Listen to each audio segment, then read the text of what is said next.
going to be auto losses, and then you only win the pot pre-flop 15%. Because of that, you don't really have to defend quite as much post-flop because those pre-flop weak hands your opponent has, they simply just don't manage to steal very often pre-flop. And of course, also the 3-bet number will be higher because of card removal when they decide to raise with a very bad hand. Like let's just say something like 5-3 offsuit. They're going to get raised much more often. So I guess like the overall takeaway here is that this will be a little bit different than probably your own sample size because we're playing versus a min raise, but we don't have to be quite as concerned with the fact that we're going to have to do lots of check folding on flops because you have way more weak hands than you would in a normal scenario. If we go ahead and look at the 3-bets, you can see this kind of happening. We talk a little bit about this, or Fabian talks a little bit about this when we're looking at 3-bet ranges, but you can see there are a lot of middling hands that just don't really like to 3-bet. Your king jack offs, your king 9 offs. This hand never 3-bet once in the whole sample. We're 450k hands, so that is just a stone 0% 3-bet. Some of your weak offsuit aces don't really like it either. Again, this is versus a min raise, so take it with a grain of salt. A little bit different than your normal games. But you can see the polarization effect happening. We do have lots of these weak kings. You see king 3, king deuce, getting 3-bet quite frequently. You can see weak aces, middling strong kings not getting 3-bet much. And a focus on these suited bluffs that really are fine to fold versus 4-bet. With your 9-7 suited, if you face a 4-bet, you are basically always 4-bet folding. You can see all the 4-bet folds. 10-9 suited, what do you do versus a 4-bet? You probably call. As you can see, these are raised calls. But basically, we 3-bet in a way that takes into account our opponent will be 4-betting us and can continue appropriately.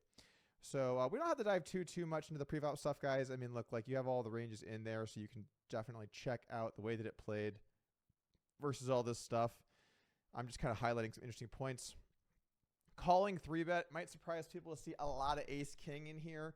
When you face 3-bets and you have ace-king, it is not the end of the world to just put in a flat. I mean, look, this is I think would really surprise some people.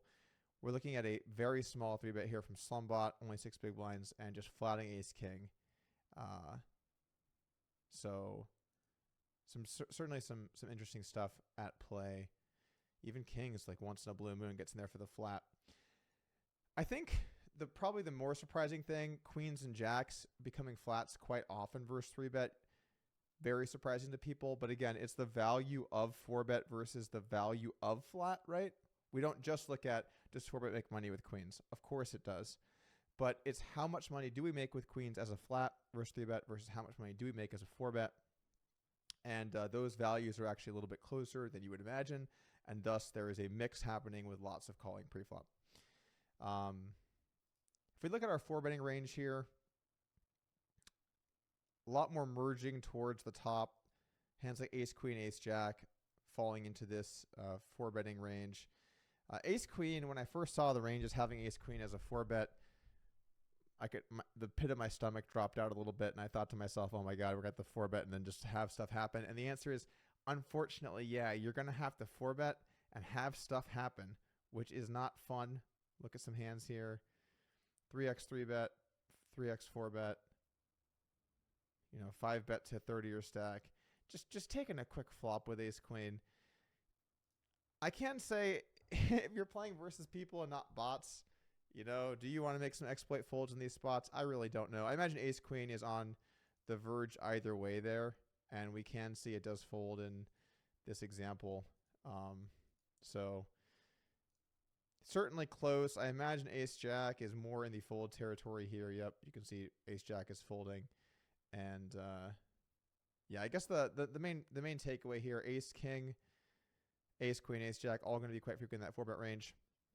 A lot of the kind of classic 4-bet bluffs we're used to seeing, king queen, ace 10, jack 10, queen 10, those all getting in there. Kind of interesting to see king 8. You might think, why is king 8 in here? Well, it's a polarization, right? So we think about it like this. We want to defend out of our defend range. We want to 4-bet our best hands, and then we want to call on the middle, and then 4-bet right below. King 8, right on that cusp of being able to call a 3-bet. So it becomes one of our better 4-bet bluff candidates. and also gives us a few 8x hands for some post-flop playability, that kind of stuff, as well as these weak aces. So yeah, I mean, I don't think too much to talk about here more on the pre-flop, on the preflop segment. So let's go ahead and call that a video here on preflop. And even though I know we are in the preflop section, I'm going to go ahead and do a little bit of a deep dive on some post-flop tendencies of Supremus. So we're going to get a little off course here in the course out of the gate, but I do think there's some interesting stuff to talk about. So I'll see you guys back in the next video.